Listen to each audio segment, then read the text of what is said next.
Lepo pozdravljeni. V tokratnem posnetku si bomo pogledali proizvod, investicije in pa definicijo bogatstva. Pa začnimo s proizvodom.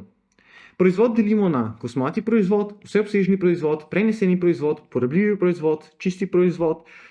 Potem pa pri proizvodu poznamo še dve dodatni stvari, in sicer amortizacijo in obnovo.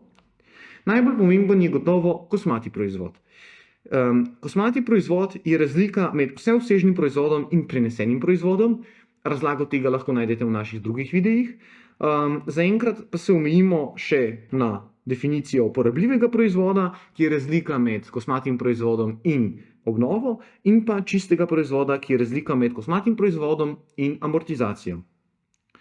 Zdaj, kot vidimo, gre tukaj za, sta čisti in porabljivi proizvod definirana delno s kosmatim proizvodom, kar pomeni, da lahko kosmati proizvod definiramo tudi prek čistega oziroma porabljivega proizvoda. Kosmati proizvod je seštevek porabljivega proizvoda in pa obnove, in pa kosmati proizvod je enak čistemu proizvodu plus amortizaciji. Za večjo razlago amortizacije in obnove si poglejte ostale naše posnetke. V prejšnjem posnetku smo tudi ugotovili, da lahko na grafu prikažemo amortizacijo in obnovo na tale način, pri čemer celotno dolžino predstavlja kosmati proizvod, ki ga delimo na porabljivi proizvod in obnovo oziroma čisti proizvod in amortizacijo. To je zanimiva skica, zato ker nam prikazuje učinek tehničnega napredka.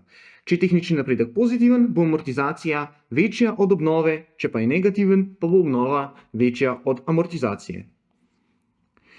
Pa se osredotočimo zdaj še na investicije. Poznamo kosmate investicije, čiste investicije in razširitvene investicije. Kosmate investicije so razlika med produktom in porabo, medtem ko so razlika med razširitvenimi in čistimi investicijami razlika med amortizacijo in obnovo, kar je, kot lahko pogledamo že zdaj, razlika med porabljivim proizvodom in čistim proizvodom. Zakaj? Zgoraj smo definirali, da je razlika med porabljivim proizvodom in čistim proizvodom razlika med amortizacijo in obnovo. Torej lahko to enakost, ki smo jo definirali v tem delu naloge in v tem delu naloge, razširimo, da dobimo, razširitvene investicije minus čiste investicije so enake amortizaciji minus obnovi, je enako porabljivi proizvod minus čisti proizvod.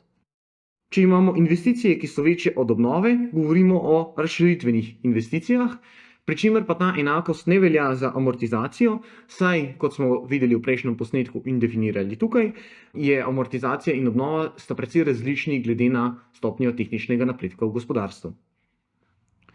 Pa si poglejmo še bogastvo. Bogastvo je vsota dobrin, s katerimi razpolaga gospodarstvo, gre za premoženje oziroma kapital.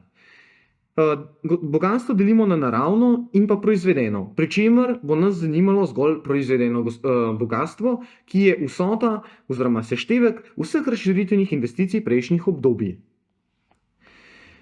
Če definiramo bogastvo s črko K, lahko definiramo bogastvo na začetku obdobja s črko KT minus 1 in pa bogastvo na koncu obdobja s KT. Poznamo tri formule za izračun bogatstva, pa lahko začnemo kar s prvo. Bogatstvo na koncu obdobja je bogatstvo na začetku obdobja plus kosmate investicije obdobja minus obnova tega obdobja. V prejšnjih posnetkih smo definirali kosmate, oziroma tudi v tem končno, smo definirali kosmate investicije kot seštevek razširitvenih investicij in obnove. Torej, vemo, da so, razširitvene investicije razlika med kosmatimi investicijami in obnovo. To enakost lahko uporabimo, da zamenjamo člena v enačbi in ugotovimo, da je gospodarstvo na koncu obdobja enako gospodarstvu na začetku obdobja plus razširitvenim investicijam v obdobju. Vemo pa tudi, da so kosmate investicije razlika med produktom in porabo obdobja, kar pomeni, da so razširitvene investicije enake razliki med produktom minus porabo minus obnovo posameznega obdobja, zato ker je produkt enak porabi posameznega obdobja in kosmatim investicijam. To enakost lahko uporabimo za zadnjo enačbo, v kateri ugotovimo, da je bogastvo na koncu obdobja enako bogastvo na začetku obdobja, plus kosmatemu produktu obdobja, minus porabi, minus obnovi posameznega obdobja. Hvala, da ste si pogledali posnetek. Če vam je bil všeč, ga všečkajte, sledite nam na kanalu in se vidimo v naslednjih posnetkih. Adijo!